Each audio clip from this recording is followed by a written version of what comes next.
नमस्कार दोस्तों, मैं रिपी सिंह स्वागत करता हूं आपका वेद दर्शन चैनल की इस वीडियो में। इस वीडियो में हम मेवाड़ की गुहिल वंश से संबंधित जो महाराणा कुंभा है उनकी विजय और रणनीति से संबंधित 50 प्रश्न हल करने वाले हैं।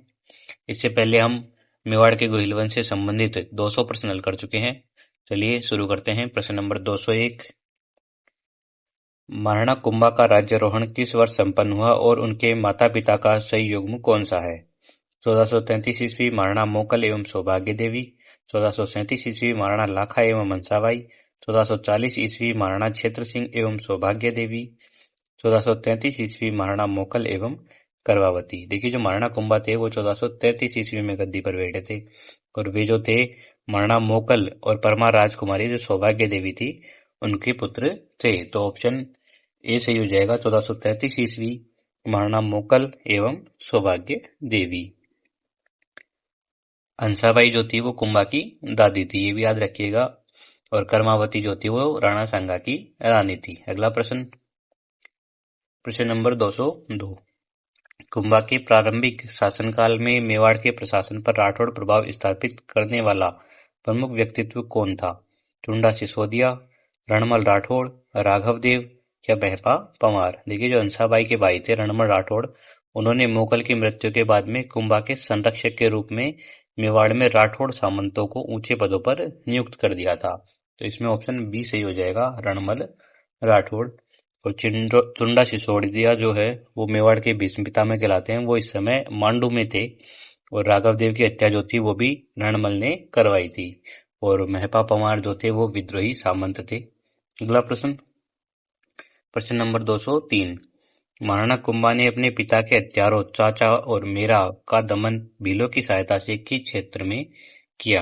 आबू की तलहटी में, गिरवा की पहाड़ियों में, पाही की पहाड़ियों में या बागड़ के जंगलों में? तो देखिए, इसका सही उत्तर हो जाएगा पाही की पहाड़ियों में। भील बाहुल्य क्षेत्र था जो। कुंभा ने जो रणमल थे उनकी सहायता और भीलों के सक्रिय सहयोग से पाही की दुर्गम पहाड़ियों में छिपे हुए विद्रोहियों का वध किया था। उसके अलावा जो आबू विजय है वो बहुत बाद में हुई थी। गिरवा जो है वो उदयपुर के पास पड़ता है और वागड़ जो है वो डूंगरपुर बांसवाड़ा का क्षेत्र कहलाता है। अगला प्रश्न, प्रश्न नंबर 204, निम्न कथनों पर विचार करें। कथन ए, महाराणा कुंभा ने अंततः रणमल राठौड़ की हत्या करवाकर मेवाड़ को राठौड़ प्रभाव से मुक्त किया। कारण आर, रणमल ने सिसोदिया वंश के प्रतिष्ठित नेता राघव देव की हत्या करवाकर मेवाड़ की सत्ता पर पूर्ण अधिकार का प्रयास किया था। देखिए, इसमें दोनों ही कथन सही है और कारण जो है वो कथन की सही व्याख्या करता है, क्योंकि रणमल की जो बढ़ती महत्वाकांक्षा थी वो और राघव देव की जो हत्या है वो जो कुंभा थे उनको भारमली दासी जो थी वो और चुंडा जो थे उनकी सहायता से 1438 में रणमल जो थे उनको समाप्त करने पर विवश कर दिया था। तो इसमें ऑप्शन डी सही हो जाएगा। ए और आर दोनों सही है, आर ए की सही व्याख्या करता है। अगला प्रश्न, प्रश्न नंबर 205, निम्न कथनों पर विचार करें। कथन ए, रणमल की हत्या के बाद राव जोधा को काहुनी ग्राम बीकानेर के पास में शरण लेनी पड़ी। कारण आर, कुंभा की सेना ने मारवाड़ की राजधानी मंडोर पर अधिकार कर लिया था। देखिए, रणमल की मृत्यु के बाद में जो कुंभा के सेनापति चुंडा है उन्होंने मंडोर जीता, जिससे जो जोधा थे उनको मारवाड़ छोड़ना पड़ा। तो इसमें ऑप्शन ए सही हो जाएगा, दोनों ही सही है यहाँ पर। आर जो है वो एक ही सही व्याख्या करता है। अगला प्रश्न, प्रश्न नंबर 206, कथन, इसमें कथनों पर विचार करना है, सही कौन से हैं ये देखना है हमें। कुंभा ने मोगल के हत्यारे महपा पंवार को शरण देने के कारण मालवा पर आक्रमण किया। कुंभा ने मारवाड़ के साथ आंवल बावल की संधि हंसाबाई की मध्यस्थता से की। देखिए, यहाँ पर जो है केवल एक सही रहेगा, ऑप्शन ए। महपा पंवार जो था उसका मालवा भागना युद्ध का कारण बना, जबकि 1553 ईस्वी की जो संधि है वो मावाड़ मेवाड़ के दीर्घकालीन संघर्ष की समाप्ति थी। अगला प्रश्न, प्रश्न नंबर 207, निम्नलिखित में से कौन से कारक कुंभा की प्रारंभिक शासन की चुनौतियों में शामिल थे? गुजरात के सुल्तान अहमद शाह का आक्रामक रुख, मेवाड़ के आंतरिक सामंतों का दो गुटों राठौड़ और सिसोदिया में विभाजन, मोकल के हथियारों का मालवा की शरण में जाना। देखिए, यहाँ पर जो कथन, तीनों कथन ही सही हो जाएंगे। कथन 1, 2 और 3 तीनों सही है, ऑप्शन सी सही हो जाएगा। कुंभा को एक साथ में आंतरिक विद्रोहियों और संरक्षक के बढ़ते प्रभाव और पड़ोसी सल्तनतों की विस्तारवादी नीतियों से निपटना पड़ा था। अगला प्रश्न, प्रश्न नंबर 208। मारवाड़ और मेवाड़ के मध्य हुई आवल बावल की संधि 1453 ईस्वी का मुख्य परिणाम क्या था? मेवाड़ ने मारवाड़ को पूरी तरह अपने राज्य में मिला लिया। राव जोधा ने कुंभा की अधीनता स्वीकार कर ली। रणमल को पुनः जीवित मानकर गद्दी सौंपी गई। दोनों राजाओं की सीमाओं का निर्धारण हुआ और वैवाहिक संबंध रायमल श्रृंगार देवी स्थापित हुए। देखिए, संधि के तहत जो मंडोर था वो जोधा को लौटाया गया और सीमा विवाद को सुलझाने के लिए कुंभा के जो पुत्र थे रायमल, उनका विवाह जोधा की पुत्री श्रृंगार देवी से किया गया। जिसमें ऑप्शन डी सही हो जाएगा। अगला प्रश्न, प्रश्न नंबर 209। कुंभा के शासन के प्रारंभिक चरण में रणकपुर प्रशस्ति में उन्हें किस रूप में वर्णित किया गया है? प्रजापालक, धर्म और पवित्रता का अवतार, नवीन भारत का निर्माता, केवल एक कुशल संगीतज्ञ या दिल्ली का वास्तविक सुल्तान। देखिए, जो रणकपुर शिलालेख है वो 1439 ईस्वी का है। वो कुंभा की न्यायप्रियता और धार्मिक निष्ठा की पुष्टि करता है। तो इसमें ऑप्शन ए सही हो जाएगा, प्रजापालक, धर्म और पवित्रता का अवतार। अगला प्रश्न, प्रश्न नंबर 210। कुंभा ने आंतरिक शुद्धि के पश्चात अपनी राजनीतिक शक्ति का विस्तार करने हेतु कौन सी नीति अपनाई? तटस्थता की नीति, दिग्विजय और सामरिक नाकेबंदी की नीति, पूर्ण आत्मसमर्पण की नीति या मारवाड़ के विनाश की नीति? देखिए, जो कुंभा थे उन्होंने महसूस किया कि मेवाड़ की सुरक्षा के लिए पड़ोसी राज्यों पर प्रभुत्व और सीमाओं पर किलों का जाल बिछाना अनिवार्य है। तो इसमें जो ऑप्शन बी है वो सही हो जाएगा, दिग्विजय और सामरिक नाकेबंदी की नीति। अगला प्रश्न, प्रश्न नंबर 211। सारंगपुर का युद्ध 1437 ईस्वी का तात्कालिक कारण क्या था? कुंभा द्वारा मालवा के किलों पर अधिकार करना, गुजरात और मालवा की संधि, सुल्तान महमूद खिलजी द्वारा महपा पवार और अक्का को सौंपने से इनकार करना या दिल्ली सल्तनत का हस्तक्षेप। तो देखिए, जो जब सुल्तान ने कुंभा के विद्रोही जो सामंत थे महपा पवार और अक्का, उनको सौंपने की जो मांग थी वो ठुकरा दी, तब कुंभा ने मालवा पर प्रहार किया था। तो इसमें ऑप्शन सी सही हो जाएगा, सुल्तान महमूद खिलजी द्वारा महपा पवार और अक्का को सौंपने से इनकार करना। अगला प्रश्न, प्रश्न नंबर 212।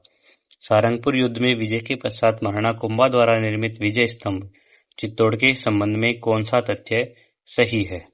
यह 7 मंजिला है। इसका निर्माण 1433 ईस्वी में पूर्ण हुआ। यह भगवान शिव को समर्पित है। इसे भारतीय मूर्तिकला का विश्वकोश कहा जाता है और यह 9 मंजिला है। देखिए, जो विजय स्तंभ है उसका निर्माण 1440 से 48 के मध्य हुआ था और ये भगवान विष्णु को समर्पित है और इसकी अद्वितीय मूर्तिकला के कारण इसको विश्वकोश भी कहा जाता है। तो इसमें जो ऑप्शन डी है वो बिल्कुल सही हो जाएगा, इसे भारतीय मूर्तिकला का विश्वकोश कहा जाता है और ये 9 मंजिला है। उसके अलावा जो कीर्ति स्तंभ है वो जैन व्यापारी जीजा द्वारा बनाया गया था और विजय स्तंभ जो है वो कुंभा के द्वारा बनाई गई थी। और 7 मंजिला जो मीनार है वो महमूद खिलजी ने मांडू में बनवाई थी, ये भी याद रखिएगा। अगला प्रश्न, प्रश्न नंबर 213। मिलान कीजिए, इनमें मिलान करना है हमें। तो स्तंभ ए को स्तंभ बी से मिलान करना है। स्तंभ ए में जो वास्तुकार है वो है और स्तंभ बी में स्मारक जो है वो है। देखिए, जो जेता है वो विजय स्तंभ के मुख्य वास्तुकार थे, तो ए से 2। और मंडन जो है वो कुंभलगढ़ का प्रधान शिल्पी था। अत्रि और महेश जो है वो कीर्ति स्तंभ प्रशस्ति के रचयिता थे और नापा और पोमा जो थे वो विजय स्तंभ के शिल्पी थे। तो इसमें जो ऑप्शन ए है वो सही हो जाएगा। अगला प्रश्न, प्रश्न नंबर 214। इसमें भी मिलान करना है हमें। देखिए, सारंगपुर का जो युद्ध है वो 1437 ईस्वी में हुआ। चंपानेर की जो संधि है वो 1456 ईस्वी में हुई।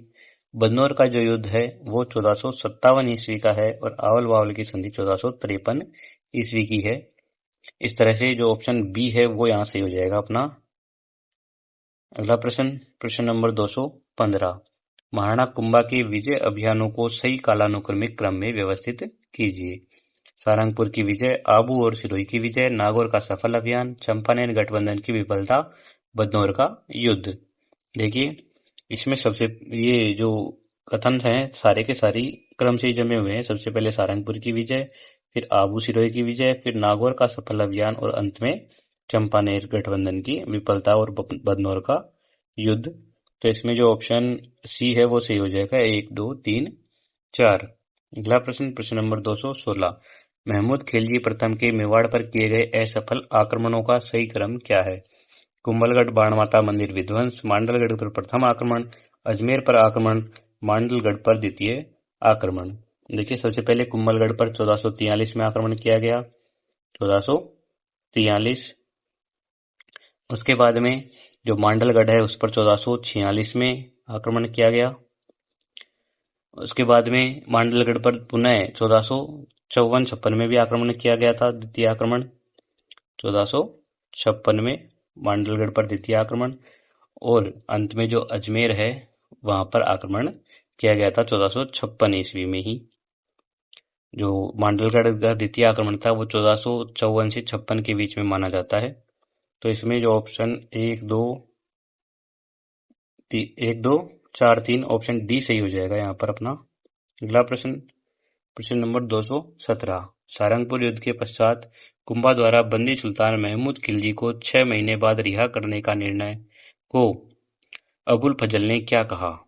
कुंभा की अत्यधिक उदारता और महानता, एक बड़ी राजनीतिक भूल, मालवा के साथ संधि का हिस्सा, या सुल्तान का भय। देखिए, अबुल फजल और जो नैणसी है दोनों ने कुंभा के इस कार्य को उनकी राजपूत महानता का प्रमाण माना है। तो ऑप्शन ए सही हो जाएगा, कुंभा की अत्यधिक उदारता और महानता। अगला प्रश्न, प्रश्न नंबर 218। विजय स्तंभ की 9वें मंजिल के क्षतिग्रस्त होने पर उसका पुनर्निर्माण किसने करवाया? महाराणा कुंभा ने, महाराणा स्वरूप सिंह ने, महाराणा रायमल ने, या कर्नल टोड ने? देखिए, आकाशीय बिजली गिरने से जो 9वीं मंजिल थी वो क्षतिग्रस्त हो गई थी, जिसको 19वीं सदी में महाराणा स्वरूप सिंह ने ठीक करवाया था। तो इसमें ऑप्शन बी सही हो जाएगा, महाराणा स्वरूप सिंह ने। अगला प्रश्न, प्रश्न नंबर 219। कुंभा की मालवा विजय के परिणाम स्वरूप मेवाड़ की सीमाओं का विस्तार किस सामरिक क्षेत्र तक हो गया? केवल चित्तौड़ की सीमाओं तक, नर्मदा नदी के तट तक, गागरोन और सारंगपुर मालवा की सीमा के महत्वपूर्ण स्थलों तक, या मांडू के किले तक? तो देखिए, इसका सही उत्तर हो जाएगा गागरोन और सारंगपुर मालवा की सीमा के महत्वपूर्ण स्थलों तक।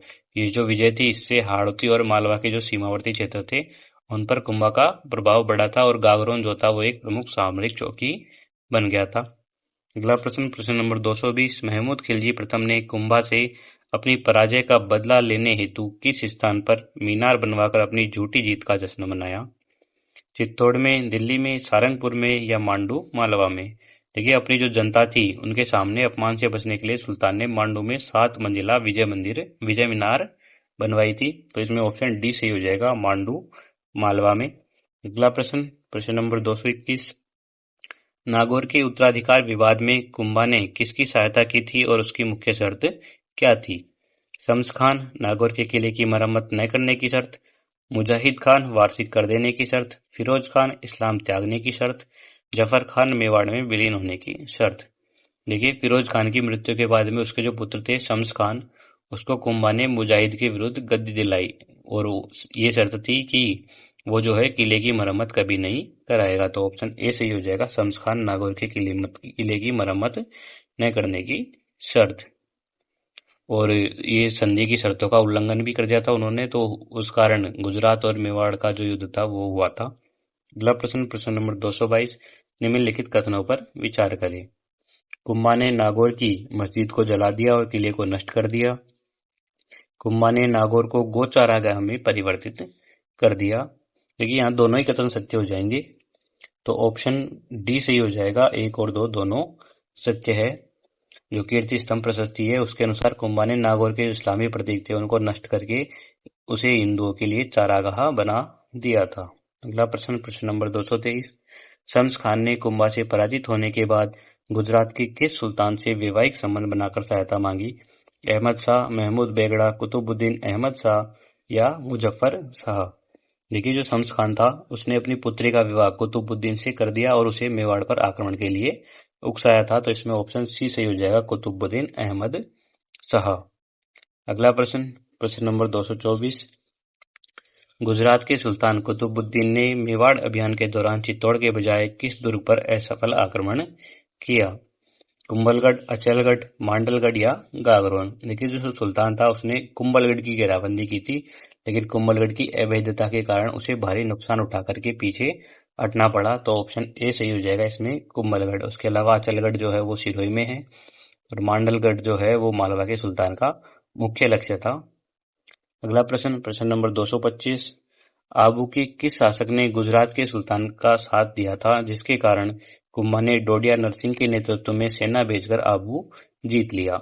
सहसमल देवड़ा, अखेराज देवड़ा, राव लुम्भा या सुल्तान देवड़ा? देखिए, जो सहसमल ने कुंभा के विरुद्ध शत्रुता मोल ली थी, जिसका परिणाम आबू के मेवाड़ में विलय से हुआ, तो इसमें जो ऑप्शन ए है वो सही होगा, सहसमल देवड़ा। अगला प्रश्न, निम्नलिखित कथनों पर विचार कीजिए। कुंभा ने ईडर के रायमल को गुजरात के समर्थित उम्मीदवार के विरुद्ध सहायता दी। कुंभा ने गुजरात की सेना को बदनौर के युद्ध में पराजित किया। देखिए, यहाँ पर भी दोनों ही कथन सही हो जाएंगे अपने। ईडर का जो मामला है वो गुजरात मेवाड़ तनाव का एक कारण था और बदनौर में कुंभा ने गुजरात मालवा की संयुक्त शक्ति को तोड़ा था, तो इसमें ऑप्शन सी सही हो जाएगा। 1 और 2 दोनों सही है। अगला प्रश्न, प्रश्न नंबर 227। कुंभा की गुजरात पर विजय की स्मृति में रसिक प्रिया टीका और अन्य साक्ष्यों के अनुसार किस मंदिर का निर्माण करवाया गया था? चित्तौड़ का समिदेश्वर मंदिर, कुंभलगढ़ का नीलकंठ महादेव, बदनौर का कुशाल माता मंदिर या एकलिंग जी का मुख्य मंदिर? देखिए, 1457 ईस्वी में ये विजय हुई थी और इसके बाद में कुंभा ने जो बदनौर भीलवाड़ा में कुशाल माता का मंदिर भी बनवाया था, तो इसमें जो ऑप्शन सी है वो सही हो जाएगा, बदनौर का कुशाल माता का मंदिर। जो मंदिरों का निर्माण है वो सैन्य विजयों के कृतज्ञता के रूप में किया जाता था। अगला प्रश्न, प्रश्न नंबर 228। गुजरात के सुल्तान के विरुद्ध कुंभा की सफलता का मुख्य सामरिक कारण क्या था? गुजरात में भयंकर अकाल, दिल्ली सल्तनत का गुजरात पर हमला, कुंभा की छापामार युद्ध पद्धति और अभेद्य दुर्ग श्रृंखला या गुजरात की सेना का विद्रोह? तो देखिए, यहाँ पर ऑप्शन सी सही हो जाएगा, कुंभा की छापामार युद्ध पद्धति और अभेद्य दुर्ग श्रृंखला। अरावली की पहाड़ियों में जो सुल्तान की भारी सेनाएं थी वो कुंभा की लुप्पा छिपी युद्ध नीति के सामने विफल रही थी। ये छापामार युद्ध नीति का प्रभाव था। अगला प्रश्न, प्रश्न नंबर 229। ईडर के किस शासक को कुंभा ने गुजरात के सुल्तान मुजफ्फर या उसके प्रतिनिधि के विरुद्ध गद्दी पर बिठाया था? रायमल, बहरमल, जगमाल या सुल्तान? देखिए, जो रायमल था वो कुंभा का दामाद था, जिसे उन्होंने ईडर का शासक बनाया था, तो इसमें जो ऑप्शन ए है वो सही हो जाएगा, रायमल। अगला प्रश्न, प्रश्न नंबर 230। कुंभा के उस भाई का नाम क्या था जिसने विश्वासघात कर गुजरात के सुल्तान को शरण ली और मेवाड़ के विरुद्ध सैन्य अभियानों में उसका साथ दिया? चुंडा, क्षेमकरण, उदा या राघवदेव? इसका सही उत्तर हो जाएगा क्षेमकरण या खेमकरण। देखिए, जो क्षेमकरण था वो सादड़ी की जागीर से संतोष नहीं था, अतः वो गुजरात चला गया था। अगला प्रश्न, प्रश्न नंबर 231। चंपानेर की संधि 1456 ईस्वी किन दो शक्तियों के मध्य मेवाड़ को विभाजित करने के उद्देश्य से हुई थी? मारवाड़ और मालवा, दिल्ली और गुजरात, मालवा महमूद खिलजी और गुजरात कुतुबुद्दीन शाह, नागौर और मालवा? देखिए, ताज खान जो मालवा का दूत था उसकी मध्यस्थता से ये संधि जो थी वो हुई थी और दोनों सुल्तान जो थे, मालवा के सुल्तान महमूद खिलजी और गुजरात के जो सुल्तान कुतुबुद्दीन शाह थे, वो दोनों मिलकर कुंभा को हरा सके, तो इसमें जो ऑप्शन सी है वो सही रहेगा। और जो चंपानेर की संधि थी उसका स्थान चंपानेर जो है वो गुजरात में पड़ता है, ये भी याद रखिएगा। अगला प्रश्न, निम्न कथनों पर विचार करें। कथन ए, महाराणा कुंभा ने मेवाड़ के पश्चिमी भाग और सिरोही की सीमा पर बसंती दुर्ग का निर्माण करवाया। कारण आर, चंपानेर की संधि के बाद उन्होंने गुजरात की ओर संभावित आक्रमणों के लिए सामरिक नाकेबंदी करनी थी, इसलिए करवाया। तो इसमें ऑप्शन डी सही हो जाएगा, क्योंकि दोनों ही कथन सही है और कारण जो है वो कथन की बिल्कुल सही व्याख्या करता है। सामरिक नाकेबंदी जो है वो शब्द कुंभा की सैन्य वास्तुकला का मूल मंत्र है। प्रश्न नंबर 233। निम्नलिखित कथनों पर विचार करें। कथन ए, कवि राजा श्यामल दास ने कुंभा को राजस्थान की स्थापत्य कला का जनक कहा। कारण आर, वीर विनोद के अनुसार मेवाड़ के 84 दुर्गों में से 32 दुर्गों का निर्माण महाराणा कुंभा ने करवाया था। देखिए, जो कुंभा थे उनका निर्माण कार्य अभूतपूर्व था, जिससे उनको यह गौरवमयी उपाधि प्राप्त हुई। तो इसमें जो ऑप्शन ए है वो सही हो जाएगा। कथन और कारण दोनों सही है और आर जो है वो एक ही सही व्याख्या करता है। अगला प्रश्न, प्रश्न नंबर 234। ये दुर्ग जो है उनको उनके मुख्य उद्देश्य से सुमेलित करना है। देखिए, जो मचान दुर्ग है वो मेरों के विद्रोह को दबाने के लिए बनाया गया था और भोमट दुर्ग जो है वो भीलों की शक्ति को नियंत्रित करने के लिए बनाया गया था। बसंती दुर्ग जो है वो सिरोही के देवड़ा राजपूतों पर नियंत्रण के लिए बनाया गया था और कुंभलगढ़ जो है वो मारवाड़ की सीमा पर सुरक्षा के लिए बनाया गया था। तो इसमें जो ऑप्शन बी है वो सही हो जाएगा। अगला प्रश्न, प्रश्न नंबर 235, निम्नलिखित में से कौन सा युग्म सही सुमेलित नहीं है? अचलगढ़ आबू सिरोही, बैराट बदनौर, मचान दुर्ग उदयपुर, कुंभलगढ़ राजसमंद। देखिए जो मचान दुर्ग है वो भीलवाड़ा के बदनौर के पास में था, ना कि उदयपुर में। तो ऑप्शन सी गलत हो जाएगा यहाँ, मचान दुर्ग उदयपुर। ये मचान दुर्ग जो है उसको याद रखिएगा, ये कहाँ पर है? भीलवाड़ा में, बदनौर में। ठीक है, भीलवाड़ा। अगला प्रश्न, प्रश्न नंबर 236, महाराणा कुंभा ने आबू के प्राचीन परमार कालीन दुर्ग के अवशेषों पर 1452 ईस्वी में किस दुर्ग का पुनर्निर्माण करवाया था? बसंती दुर्ग, मचान दुर्ग, बैराट दुर्ग या अचलगढ़ दुर्ग। देखिए गुजरात की ओर से जो हमले होते थे उनको रोकने के लिए जो अचलगढ़ है उसको बनाया गया था। तो इसमें ऑप्शन डी सही हो जाएगा, अचलगढ़ दुर्ग। अगला प्रश्न, प्रश्न नंबर 237, कुंभलगढ़ दुर्ग के भीतर स्थित कटारगढ़ के बारे में कौन सा कथन सत्य है? इसे मेवाड़ की आंख कहा जाता है, यह कुंभा का निजी निवास स्थान था, अबुल फजल ने कहा कि इसे देखने पर सिर से पगड़ी गिर जाती है, या उपरोक्त सभी सत्य है। तो देखिए यहाँ पर उपरोक्त सभी सत्य होंगे। ऑप्शन डी, कटारगढ़ जो है वो कुंभल की सबसे ऊंची चोटी पर स्थित है, जहां से पूरे मेवाड़ के ऊपर नजर रखी जा सकती थी। अगला प्रश्न, प्रश्न नंबर 238, चंपानेर की संधि के बाद जब मालवा और गुजरात की संयुक्त सेना ने आक्रमण किया तो कुंभा ने उन्हें 1457 ईस्वी में किस स्थान पर करारी शिकस्त दी थी? खारी नदी के तट पे, बदनौर के युद्ध में, दिवेर के पास या गोगुंदा की पहाड़ियों में। देखिए बदनौर की जो विजय थी उसने चंपानेर की जो संधि थी उसकी विफलता पर अंतिम मोहर लगा दी थी। तो इसमें जो ऑप्शन बी है वो सही होगा, बदनौर के युद्ध में। उसके अलावा जो दिवेर का युद्ध है वो प्रताप के समय 1582 में हुआ था। अगला प्रश्न, प्रश्न नंबर 239, कुंभा ने पहाड़ियों में सुल्तानों की भारी सेनाओं को छकाने के लिए किस सैन्य रणनीति का प्रयोग किया? तुलुगमा पद्धति, सीधा हाथी प्रहार, लुका छिपी या छापामार युद्ध पद्धति, केवल रक्षात्मक घेराबंदी। देखिए पहाड़ियों और घाटियों का लाभ उठाते हुए जो महाराणा कुंभा थे उन्होंने शत्रु को थका देने वाली रणनीति अपनाई थी, लुका छिपी वाली, जिसको छापामार युद्ध पद्धति भी कहा जाता है। तो इसमें ऑप्शन सी सही हो जाएगा। और जो तुलुगमा पद्धति है वो बाबर की नीति थी, ये भी ध्यान रखिएगा। अगला प्रश्न, प्रश्न नंबर 240, चंपानेर की संधि की असफलता के बाद समकालीन सुल्तानों ने कुंभा को किस उपाधि स्वीकार किया जो उनकी संप्रभुता का प्रतीक बनी? महाराजाधिराज, राय रायण, राजगुरु या हिंदू सुल्तान। देखिए जो दोनों सुल्तान थे उन्होंने उनके प्रभाव के कारण उन्हें हिंदू सुल्तान या हिंदू सुल्तान की उपाधि दी गई थी। तो इसमें ऑप्शन डी सही हो जाएगा, हिंदू सुल्तान। महाराजाधिराज आदि की जो उपाधियां हैं वो इन्होंने स्वयं धारण की थी, जबकि जो हिंदू सुल्तान है वो सुल्तानों ने दी थी।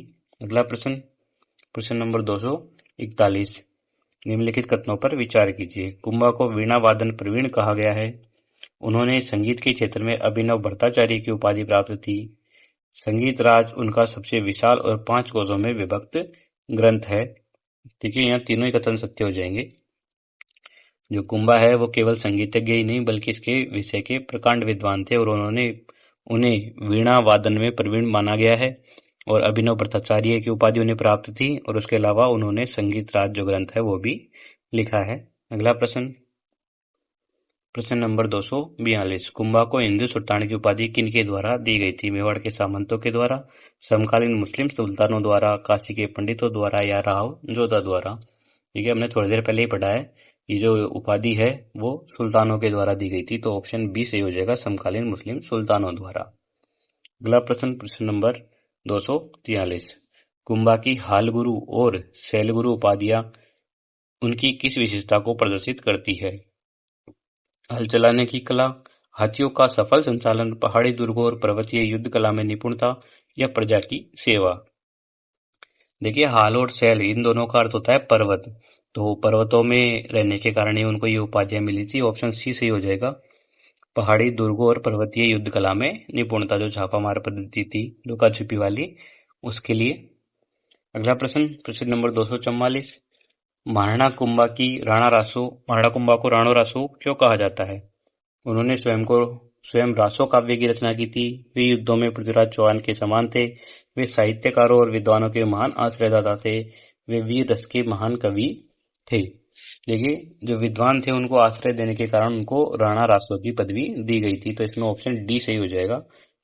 ऑप्शन डी नहीं, ये ऑप्शन सी सही हो जाएगा। वे साहित्यकारों और विद्वानों के महान आश्रयदाता थे। कुंभा जो थे उन्होंने शास्त्रीय ग्रंथ और कई टीकाएं भी लिखी है।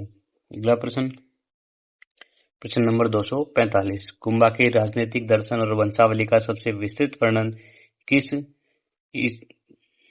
1460 ईस्वी के शिलालेख में मिलता है? तो देखिए, 1460 ईस्वी का शिलालेख देखना है हमें। कुंभलगढ़ शिलालेख, विजय स्तंभ प्रशस्ति, रणकपुर शिलालेख या चित्तौड़ का शिलालेख। तो देखिए, जो कुंभलगढ़ प्रशस्ति है, कुंभलगढ़ शिलालेख, उसमें उनके वंश की राजनीतिक उपलब्धियों का सबसे प्रामाणिक स्रोत है। तो इसमें जो ऑप्शन ए है वो सही हो जाएगा, कुंभलगढ़ शिलालेख या प्रशस्ति। अगला प्रश्न, उसके अलावा ये जो शिलालेख है, उनके शिलालेखों के जो रचयिता थे उनके नाम भी आप याद रखिएगा, जैसे अत्रि, महेश, कान्य, व्यास आदि। प्रश्न नंबर 246। कुंभा की प्रधान वास्तुशास्त्री मंडन द्वारा रचित वह ग्रंथ कौन सा है जो केवल मूर्तिकला और प्रतिमा निर्माण से संबंधित है? राजवल्लभ, रूप मंडन, वस्तु मंडन या प्रसाद मंडन? इसका सही उत्तर हो जाएगा ऑप्शन बी, रूप मंडन। अगला प्रश्न, महाराणा कुंभा ने मेवाड़ की उत्तरी भारत की राजनीतिक धुरी के रूप में स्थापित किया। इस संदर्भ में उनकी सबसे बड़ी कूटनीतिक जीत क्या थी? मारवाड़ को पूरी तरह नष्ट करना, दिल्ली के सुल्तान को बंदी बनाना, मालवा और गुजरात का साझा गठबंधन, चंपानेर को विफल करना या मुगलों से संधि करना? इसका सही उत्तर हो जाएगा ऑप्शन सी, मालवा और गुजरात के साझा गठबंधन, चंपानेर को विफल करना। अगला प्रश्न, प्रश्न नंबर 248। महाराणा कुंभा की दुखद मृत्यु 1468 ईस्वी में कहां और किसके द्वारा हुई? युद्ध के मैदान में महमूद खिलजी द्वारा, गुजरात के सुल्तान द्वारा विष देने से, चित्तौड़ के सामंतों के विद्रोह से, कुंभलगढ़ के मामादेव जलाशय पर उनके पुत्र उदय या उदयकरण द्वारा?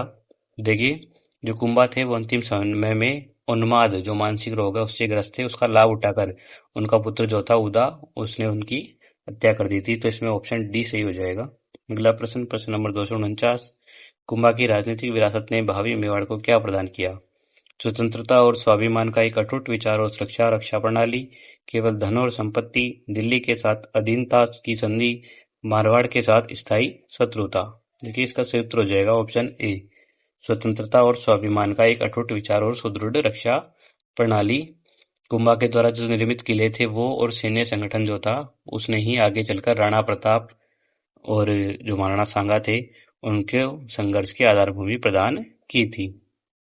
मेवाड़ की जो स्वतंत्रता का वास्तुकार है वो महाराणा कुंभा को कहा जाता है, ये भी याद रखिएगा।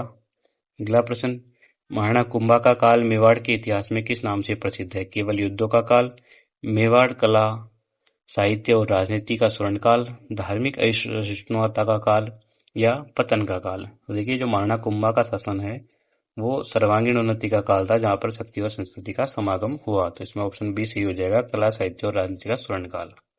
ठीक है, इस तरह हमारे मेवाड़ के गोहिलवंश से संबंधित 250 प्रश्न पूर्ण हो चुके हैं। धन्यवाद।